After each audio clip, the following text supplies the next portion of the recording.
ধারণার চেয়ে কয়েক গুণ শক্তিশালী হতে যাচ্ছে ঘূর্ণিঝড় রেমাল। সন্ধ্যা বা মধ্যরাতের মধ্যেই বাংলাদেশ উপকূলে মূল আঘাত হানবে এই দানবীয় ঘূর্ণিঝড়। আঘাতের সময় গতিবেগ থাকবে ঘন্টায় ১৩৫ থেকে ১৪০ কিলোমিটার। জেলায় জেলায় দেখানো হয়েছে ১০ নম্বর মহাবিপদ সংকেত। আর রেমালের আতঙ্কে ঘরবাড়ি ছেড়ে পালাচ্ছে মানুষজন। জীবন বাঁচাতে আশ্রয় নিচ্ছে সাইক্লোন সেন্টারে।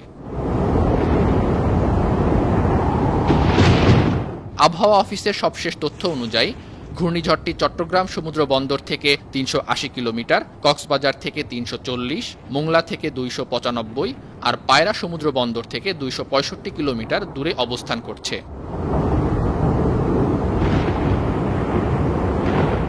আবহাওয়া অফিস আরও বলছে, রেমালের প্রভাবে দেখা দিতে পারে ১২ ফুট উচ্চতার জলোচ্ছ্বাস। সাতক্ষীরা, খুলনা, বাগেরহাট, পিরোজপুর সহ দক্ষিণ অঞ্চলের অনেক জেলা সম্মুখীন হবে এই ভয়াবহ জলোচ্ছ্বাসের। জেলার পাশাপাশি অদূরবর্তী দ্বীপ ও চরসমূহে জলোচ্ছ্বাসের আশঙ্কা রয়েছে। চট্টগ্রামের বিভিন্ন জেলায় হবে ভারী বৃষ্টিপাত, দেখা দিতে পারে ভূমিধস।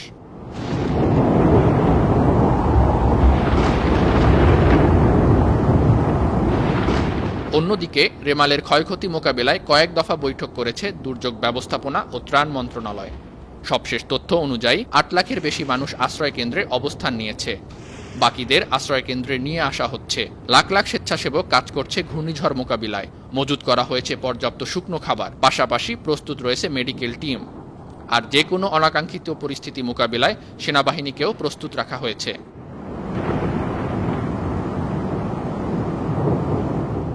ঘূর্ণিঝড় রেমাল মোকাবিলায় সার্বিকভাবে প্রস্তুত আছে ফায়ার সার্ভিস ও সিভিল ডিফেন্স বাহিনীর সদস্যদের ছুটি বাতিল করা হয়েছে। ঝড় মোকাবিলায় গঠন করা হয়েছে মনিটরিং সেল। ফায়ার সার্ভিসের পাশাপাশি সব মন্ত্রণালয়ের কর্মকর্তা কর্মচারীদের ছুটিও বাতিল হয়েছে।